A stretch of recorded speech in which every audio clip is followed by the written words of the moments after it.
Hallo und herzlich willkommen zu Alte Schule Daily. Heute eine außergewöhnliche Ausgabe und zwar möchte ich euch einen mehr oder weniger Kollegen vorstellen aus Amerika. Er macht auch einen der meistgehörten Autopodcasts, den es in Amerika gibt und ich bin wirklich stolz und froh, dass er sich kurz Zeit genommen hat für mich. Ladies and gentlemen, let me introduce you Spike Feresten. I understood two words, Spike Feresten. Yeah, perfect. So then I just told my fans and listeners that you are the host of America's most, or one of the most famous car podcasts in the United States, I think. I'll take your word for it. Yes. Like car radio. So We're doing all right. I'm really loving it. Really. Thank you. So I'm listening to a few other podcasts in Germany, and I'm doing, as you know, one called Alte Schule. And, I do. And you are one of my English favorites. No, I was very excited that you reached out to me. Anytime I get a message from Germany, I feel like the home of Porsche, that we're doing okay. And I Googled who you are in your podcast too, and you're pretty legit yourself. You have access to the real guys. oh, thank you very much. Tomorrow, by the way, there's a new podcast coming up with one guy from Untitled. It's called Alvin Springer. Do you know him? Oh yeah, I do. I know the name. I don't know him. No. Okay. He's from California as well. So yeah. I was really glad to meet him a few weeks ago. You are a real historian of the brand, aren't you? Yeah, it seems so, but I'm not. I'm just imitating it. So tell me. So there might be two things why Germans call you because it's the home of Porsche and you're a Porsche fan, and because of the famous. And that's why you are my hero, the soup Nazi. I find it interesting that you'll use the word Nazi. I love and then laugh because everybody's like, oh, did you say that? Yeah, no, I know, and especially everything that's going on here in our country. Well, if you think of it, first of all, in the Porsche world, California is Porsche's biggest market. So I think Germany and California have always had a close relationship when it comes to the brand of Porsche. Yeah. And of course it helps that we have hundreds of beautiful sunny days, 70-degree days, to drive our Porsches, and lots of wonderful cars there. So, I think that's how our two worlds are linked together. And Spike's Car Radio really is a Porsche-centric entertainment podcast. It's almost exactly what you just said. What I'm trying to do, entertaining. You're doing very well. But you're saying like, hey, you used to write the Soup Nazi, but yeah, you like Porsches. That's the whole podcast. We like to have people who straddle. Our favorite guests are Jay Lenos and Jerry Seinfeld's, Adam Carolla's. The people in entertainment that we know who are successful or funny or comedians, but also like cars. And may not know a lot about them, but just love to drive like we do. And that's really where Spike's Car Radio lives. It lives in that little world of, car talk, comedy talk, entertainment talk. It is amazing. Have you been to David Letterman's garage?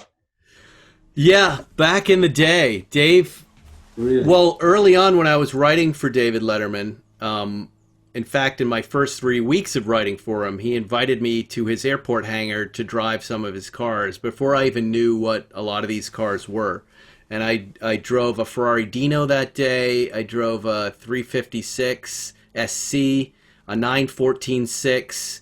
I think there was an 89 911. I just drove cars because I had never really seen or heard of these cars before. But it was Dave, notably, who said, you're a Porsche guy. You don't know it, but you're a Porsche guy. Everything that you like about cars, the Porsche makes the car that you're going to really love. And it was after he let me drive those 911s that I went, yeah, you're right. I had no idea that this was a car that was a driver-focused experience without power brakes, power steering, in some cases no radio. This is just about you driving this thing. A go-kart experience, a sports car experience. And he was right. And, to this day, That's my favorite thing to drive is a 911. Well, what's your favorite Porsche? Is it a 911? Yeah, I love 911s. I mean, right now I'm really enjoying the brand new 992, which I have for a few months. I have a 992 Cabriolet Carrera S. This latest generation of 911 I'm in love with, and they're hugely fun. The Cabriolet I've never really enjoyed, but because we're in a pandemic and just the idea of fresh air when you're driving around, I like that. I'm enjoying an 82 911 Targa that I own with a friend, my co-host. That car delivers just a wonderful, simple driving experience that can carry me away from stress. I like we have an old Zagato and a Speedster that we're driving. There's a lot that I like in the Porsche portfolio, a lot. Yeah. But I tend to gravitate towards one of two kinds of car: street legal race cars. So a race car that you can put on the street that's loud and noisy and unruly, or the just everyday driver type, where I can put a kid or my wife in there and just take a nice relaxed drive in it. Okay. What's your favorite car out of the Porsche history? Well, I like, a lot. There's a lot. I mean, I have an old Land Rover Series 2A from the 70s that I like and I enjoy, that kind of takes me out of the speed game and is like my old truck experience. I bought Ferraris before. I had a Dino 246 GTS that I loved and drove for a long time. So Ferrari's probably the other brand that I would say I'm most interested in, and with those cars, most interested in mostly the older cars, the classic cars.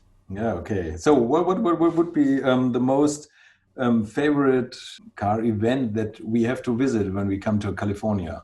Is there any? Well, you want to come to our Cars and Coffee every Sunday at the Malibu Country Mart. That is a really weird thing that started with the pandemic when they canceled all the car shows. All of the car people came to the place that we get coffee, and now every Sunday morning from 8 to 10 a.m., you never know what's going to show up. Jay Lenos been coming. A lot of notable Southern California collectors are showing up with their cars. And, just last week we had Jay brought his gull wing. We had some sort of gigantic World War II Army pickup truck. we had several other gull wings. We had a rare 4-cam pre-A 356A 4-cam. There's so many beautiful cars in garages there. And Sunday now, you never know who's going to bring what there. And on top of which, just a lot of beautiful other things and motorcycles. So, the Southern California weekend car events are just the best because the owners here love to show off their stuff and share them with everybody. And you have, at least the people we meet every Sunday, they know cars, right? They know what stuff is and they get excited about it and they take pictures and they throw it up on Instagram and it's fun. A couple weeks ago we had 3 McLaren Sennas there, just out of nowhere. Really? And then we had we had a week where we had 2 Ferrari 250 short wheelbases there, one of which that had won Le Mans in 1961, a Bruce Myers car. So it's, that event you have to check out.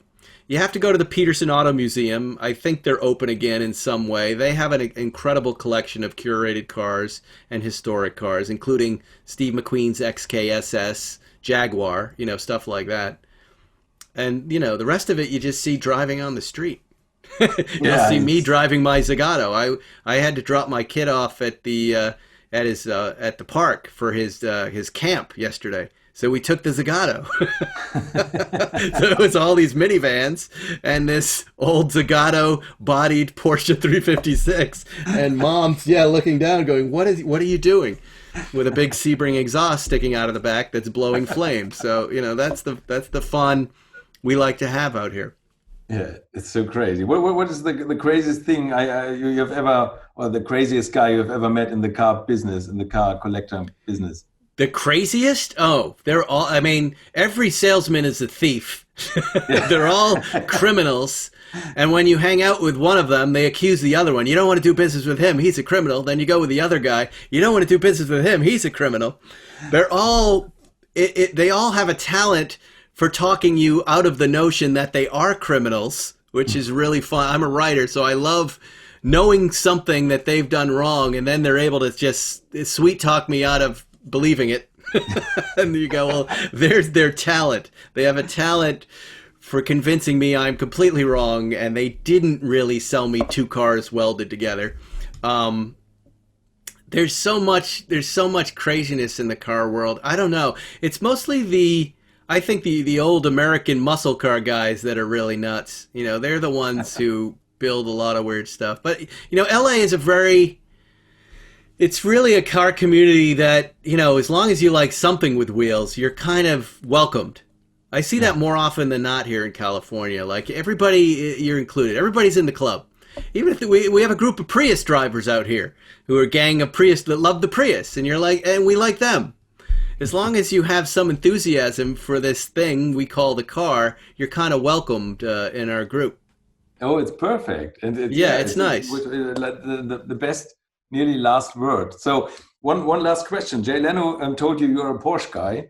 And so you are doing a television show called Car Matchmaker. Yes, we did. What is it? You did? Yeah. Car Matchmaker, we're not making more of those. But Car Matchmaker was the simple idea of, you know, most people will have trouble buying a car, and they come to a person like you or me for advice. And it was that simple, you know. And frequently, and I'm sure you had the experience, they don't take your advice. They go, I don't know what to get. You tell them, they go, no, I don't want that. I want this. Sure. Yeah. So the idea of the show came from that moment that car guys always have to deal with this, and that I would offer a buyer three different cars that I would pick, and he wouldn't just have to pick one. He'd get to experience it for a day, test drive them in different scenarios, so they could make an informed choice, not just for the person on the show, but for the person in the category for that type of car, 3 minivans or a performance car just for the weekends or any of these other categories. And it was really a fun show to make. I really enjoyed doing it because it ended up helping a lot of people make decisions. And I also loved hearing regular people review cars. You know, we have lots of folks who can break it down like Leno and Motor Trend and Road and Track and, you know, get into the torque and the engine built and all this other stuff. I like it when a mom would go, I don't like the shape of the sunroof. Or this thing feels spaceshipy. And I'd go, spaceshipy? Yeah, I don't like the spaceshipy feel of it. I thought that feedback was more valuable than any car journalist could ever provide. Was what a real person says about a car. Yeah, right. I think car manufacturers should listen to them more. Yeah. And so, you know, the network we were on, that we were a hit on, went out of business. So, whether I do the show or not again, I don't know yet. I mean, right now I'm focused on entertainment and making comedy. But, you know, if the right situation came along to bring it back, I would do it. It was fun. It was an enjoyable little show to shoot. Which car would you recommend to me? Well, obviously. Obviously. You are a guy who needs a Porsche race car of some kind that you can register. So, I mean, if money were no object for you, I would put you in a 74 RSR International Race of Champions IROC. Oh, RSR. Really?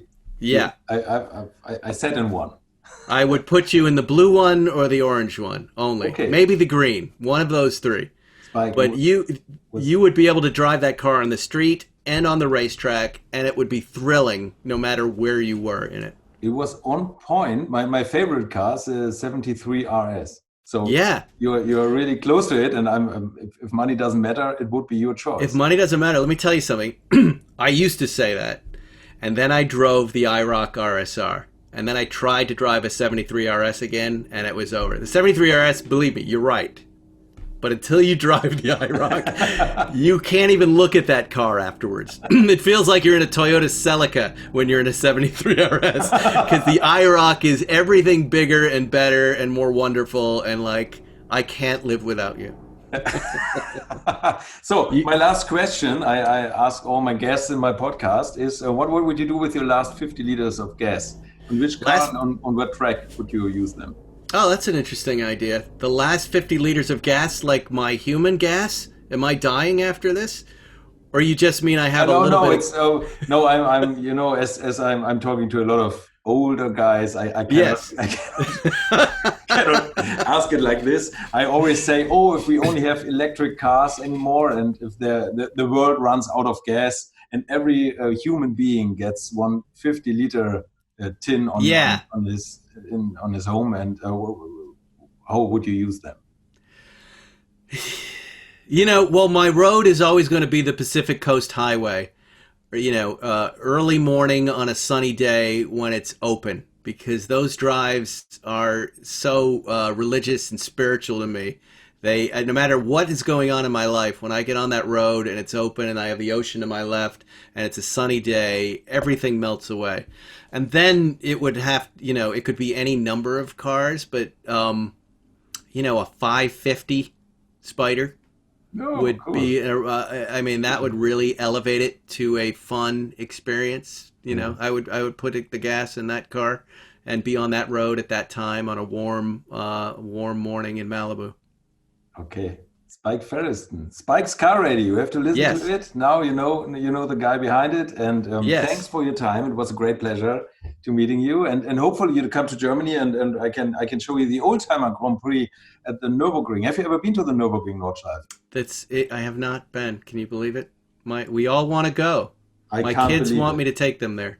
Yeah, When this yeah. is all over, I'll come. Absolutely. Okay, drop me a line if you come and then I show you what I don't know by myself. It's so complicated, you know? No, my kids will be thrilled. Okay, I will arrange something for you. Thank you, Spike. Thank you Have a so nice much. day.